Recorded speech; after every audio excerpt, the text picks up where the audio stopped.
Hello friends, ऐतिहासिक कहानियों की श्रृंखला में आपका स्वागत है। अभी तक दोस्तों हम इतिहास की कहानियों की श्रृंखला में आगे बढ़ते हुए हर्षवर्धन तक के इतिहास की कहानी की बात कर चुके हैं।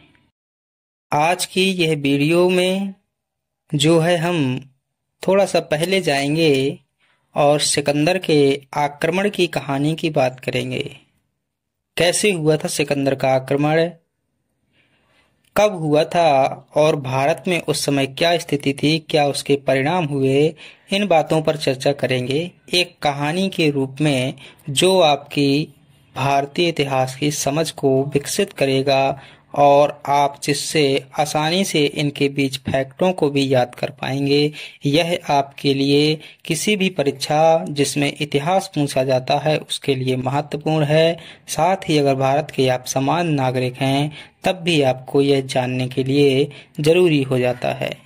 चलिए बात करते हैं आज के वीडियो की। इससे पहले यदि आपने अभी तक हमारे चैनल को सब्सक्राइब नहीं किया हुआ है तो चैनल को सब्सक्राइब कीजिएगा और किसी भी प्रकार की हमारी त्रुटि हो दोस्तों तो कमेंट बॉक्स में जरूर बताइएगा ताकि हम उस पर सुधार कर सकें। चलिए बात करते हैं दोस्तों। बात है 328 ईसा पूर्व के आसपास की बात है। सिकंदर जो है राजनीति में आता है और वह एक बहुत कुशल सेनापति बनता है। बात करें सिकंदर की दोस्तों तो वह यूनान का शासक था। यूनान के मकदोनिया में स्थित जो राज्य था वहां के राजा फिलिप द्वितीय का पुत्र था सिकंदर। उसे जो है सिकंदर महान के रूप में भी जाना जाता है। उसने विश्व विजय अभियान का सपना देखा था और उस अभियान को पूरा करने के लिए वह अपनी सेना को संगठित किया और सर्वश्रेष्ठ सेना का निर्माण किया जिसमें कुशल कई सेनापति थे और एक संगठित सेना, प्रशिक्षित सेना थी। उसने इस अभियान को पूरा करने के लिए अपने वहीं से जो है अभियान चालू किया और अफगानिस्तान से होता हुआ लाहौर क्षेत्र से जीतता हुआ ये भारत में प्रवेश करता है।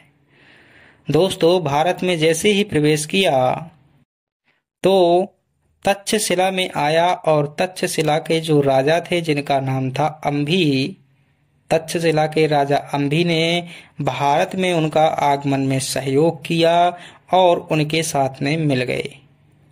हर कोई जो है एक भेद बताने वाला मिल जाता है, वह चाहे उसे क्या कह सकते हैं भाई, गद्दार कह सकते हैं।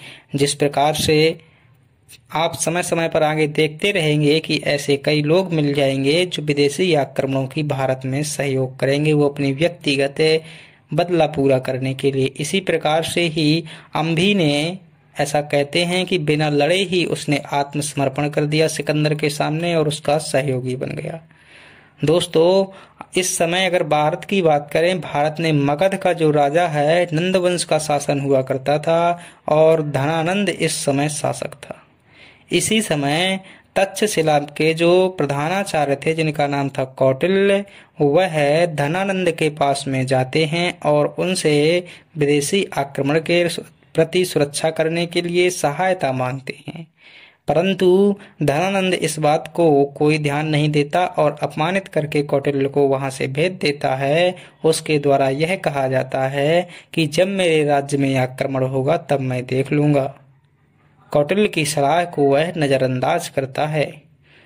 आगे जैसे ही दोस्तों सिकंदर बढ़ता है तो झेलम और रावी नदी के जो बीच का क्षेत्र है वहां पर एक पौरव राज्य हुआ करता था और वहां का राजा जो था दोस्तों पोरस था। पोरस ने अपने जो सिकंदर था, सिकंदर का पुरजोर विरोध किया दोस्तों और इनके बीच में सिकंदर और पोरस के बीच में बितस्ता का युद्ध हुआ। इस युद्ध को हाइडे स्पीसीज का युद्ध भी कहते हैं। यह युद्ध फ्रेंड्स झेलम नदी के किनारे लड़ा गया था जिसका समय है 326 ईसा पूर्व। ऐसा कहते हैं कि पोरस ने अपनी पूरी क्षमताओं के साथ में सिकंदर से युद्ध किया और सिकंदर को बड़ी शिकस्त दी, परंतु परिणाम अंततः सिकंदर के विजय के रूप में सामने आया। ऐसा कहते हैं कि सिकंदर उसकी वीरता को देखकर काफी प्रभावित हुआ और पोरस के राज्य को वापस कर दिया। दोस्तों, सिकंदर की सेना पोरस के जिस प्रकार से उन्होंने वीरता का परिचय दिया था, तो उसी को देखकर जो है भयभीत हो चुकी थी और सिकंदर की बड़ी मात्रा में यहाँ पर क्षति हुई थी। आगे ब्यास नदी को जो है सिकंदर की सेना पार करने से मना कर देती है और कुछ इतिहासकार कहते हैं कि सिकंदर की सेना को इस प्रकार का भी भय था कि यदि भारत के एक छोटे से सीमावर्ती राज्य का शासक इस प्रकार हो सकता है तो केंद्रीय शक्ति कितनी मजबूत होगी।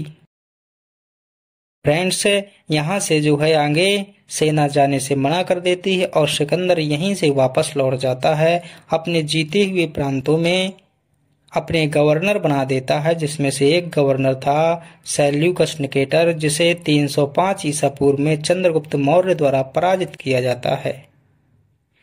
दोस्तों, सिकंदर के आक्रमण के यदि परिणामों की बात करें, क्या परिणाम हुए, तो फ्रेंड्स इसके परिणामों में अगर पहले परिणाम की बात करें तो विदेशी राज्यों से संबंध हुआ। भाषा का भी कहीं न कहीं भारत में प्रचार प्रसार हुआ, क्योंकि जो यूनानी लोग आए वह भारत में रुक गए और एक नवीन भाषा संस्कृति को उद्भव होने में सहयोग किया। दोस्तों, भारत में जो है अरिमाइक लिपि के सिक्के भी देखने को मिलते। अरिमाइक लिपि थी दोस्तों, ऐसी लिपि सिकंदर के आक्रमण के पहले नहीं थी भारत में। इस लिपि का विकास भी इस आक्रमण के बाद हुआ था। अगली बात करें दोस्तों, तो इसी आक्रमण के फलस्वरूप भारत और यूनान के मध्य व्यापारिक मार्गों की खोज हुई थी और व्यापार में जो है मुनाफा हुआ था या प्रगति हुई थी, या यूं कहे व्यापारिक संबंध जो है बढ़े थे। और दोस्तों, भारत में जो है राजनीतिक जागरूकता हुई थी। सुरक्षा के प्रति लोग क्या हुए थे, आपस में जो है राष्ट्रीयता का विकास हुआ था। इस प्रकार फ्रेंड हमने जो है सिकंदर के आक्रमण को भारत में देखा और समझा। एक महत्वपूर्ण दोस्तों फैक्ट और यहाँ पर है, जो बार बार परीक्षा में भी आ जाता है कभी कभी, कि भारत में जो है प्रथम यूनानी आक्रमण कौन था, तो वो सिकंदर का आक्रमण था। लेकिन याद रहे, अगर ऐसा पूछ ले कि भारत में प्रथम आक्रमण कौन था, तो आप क्या कहेंगे, वो दारा प्रथम का आक्रमण था, जो कि 516 ईसा पूर्व में ईरान में हुआ था। इस प्रकार फ्रेंड हमने क्या देखा, सिकंदर के आक्रमण के बारे में संक्षिप्त में देखा। दोस्तों, अगर आपको यह जानकारी पसंद आई है तो चैनल को सब्सक्राइब कीजिएगा और कमेंट में एक अच्छी सी लाइन लिख सकते हैं यदि दिल करे तो। चलिए, धन्यवाद।